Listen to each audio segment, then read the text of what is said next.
Dear students, beta real number is going on and today's topic is decimal expansion of real number. This is our last topic of real number. आज आपका ये chapter बेटा complete हो जाएगा। यहाँ मैं आपको सिर्फ एक ही बात बताने जा रहा हूँ बेटा, आप जैसे पहले से जानते हो कि कोई भी आपके पास जो रेशनल नंबर होता है, आप जानते हो बेटा कि उस रेशनल नंबर को आप P अपॉन Q की फॉर्म में लिख सकते हो।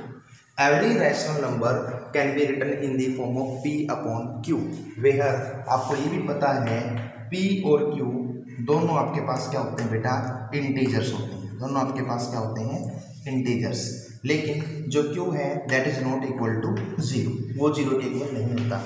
या मैं आपको एक बात और बेटा क्लियर कर दूं, ये दो तो कंडीशंस आप पढ़ते ही आए हो। एक तीसरी सबसे इंपॉर्टेंट बात इसके साथ जो जुड़ी है, आप ये जरूर याद रखना कि देखो, जब भी आप किसी रैशनल नंबर को P अपॉन Q की फॉर्म में लिखते हैं, make sure that HCF of PQ is 1। Make sure बेटा HCF of PQ is equal to 1। ये कंफर्म है बेटा, और इसका कुछ नहीं, एक सिंपल सा मीनिंग है।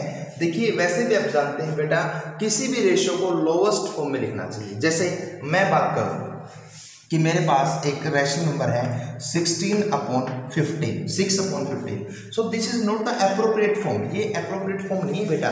देखिए फर्दर 6 और 15 में एक फैक्टर कॉमन है बेटा, 3 से इसको कैंसिल करोगे 2 आएगा, इसको कैंसिल करोगे आपके पास क्या आएगा 5। तो जब आपको ये पता है कि 6 upon 15 can be written as 2 upon 5, तो बेटा जितना लोवेस्ट हो सकता है ना उतना लोवेस्ट उसको लिखें। मीन जितने कॉमन फैक्टर कैंसिल हो सकते हैं उतने कॉमन फैक्टर कैंसिल करके ही आप उसे एक्सप्रेस करें। इससे आपके जो रिजल्ट आएंगे, आगे आप जो कैलकुलेशंस करेंगे, वो कभी भी गलत नहीं होगी। ठीक है, रिगार्डिंग डेसिमल एक्सपेंशंस। इसीलिए मैं कहता हूं कि कोई भी rational number P upon Q की फॉर्म में लिखा जा सकता है।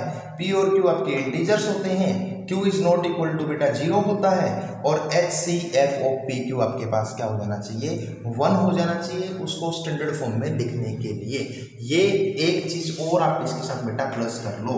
जैसे देखो 6 और 15 का HCF 1 नहीं है, लेकिन 2 और 5 का HCF आपके पास क्या होता है 1। तो HCF जब मैं 1 करवा रहा हूँ तो इट मीन्स मैं जितने कॉमन फैक्टर है उसको कैंसिल करके रैशनल नंबर को लोवेस्ट फॉर्म में लिख के लेके जा रहा हूँ। ठीक है, दूसरी चीज जो मैं डिस्कस करने जा रहा हूँ, देखिए बेटा, जब इस P अपॉन Q फॉर्म को हम लोग किसमें कन्वर्ट करते हैं, डेसिमल में, तो दो तरह के P अपॉन Q यानी कि एक रैशनल नंबर दो तरह के डेसिमल फॉर्म देता है बेटा।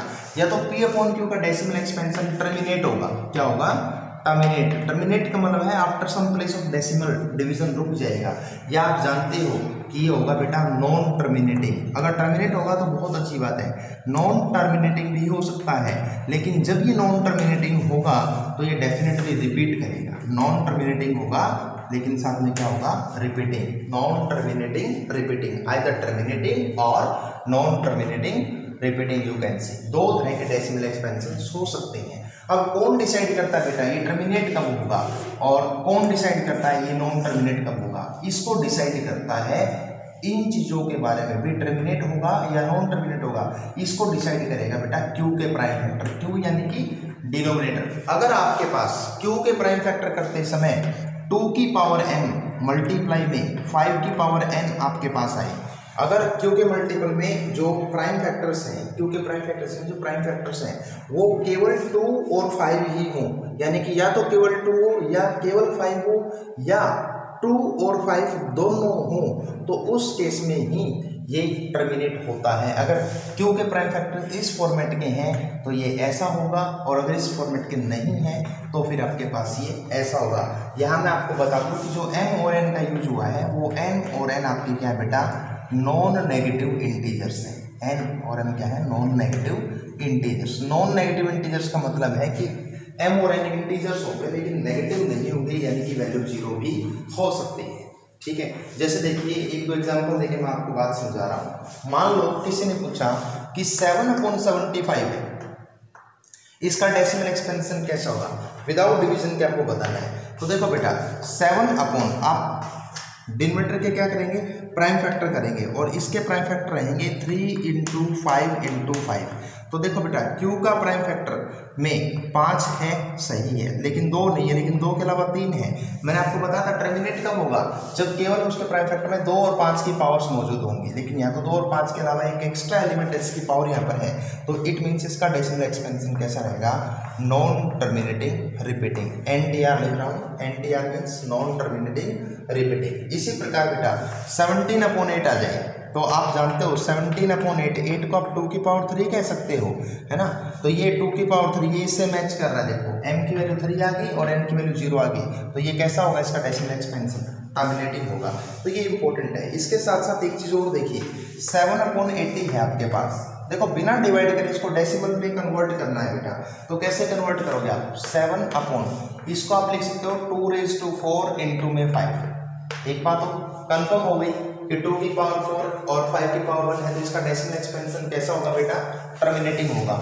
लेकिन बिना डिवीजन के वो डेसिमल एक्सपेंशन लिखना हो तो देखिए बेटा जितनी पावर आपके पास 2 की है उतनी ही पावर आपके पास 5 की होनी चाहिए। तो 5 की 1 पावर है, कितने से मल्टीप्लाई करूँ, 5 की 3 पावर से। ऊपर भी किससे मल्टीप्लाई करो बेटा, 5 की 3 पावर से।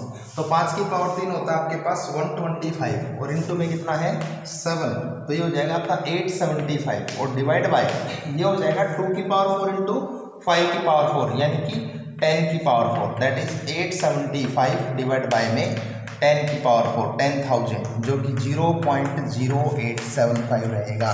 तो इस प्रकार से बिना लॉन्ग डिवीजन करे भी आप इनको बेटा डेसिमल एक्सपेंशन जो है कन्वर्ट कर सकते हो। ये आपका आज का लास्ट टॉपिक है, रियल नंबर सिस्टम आपका बेटा एंड हो गया। इसकी वजह से प्रैक्टिस आप कर सकते हैं और बस इसी के साथ मैं टॉपिक जो है खत्म कर रहा हूँ। इसकी प्रैक्टिस करना, एक असाइनमेंट बेसिक असाइनमेंट मैं आपको इसके ऊपर देता हूँ।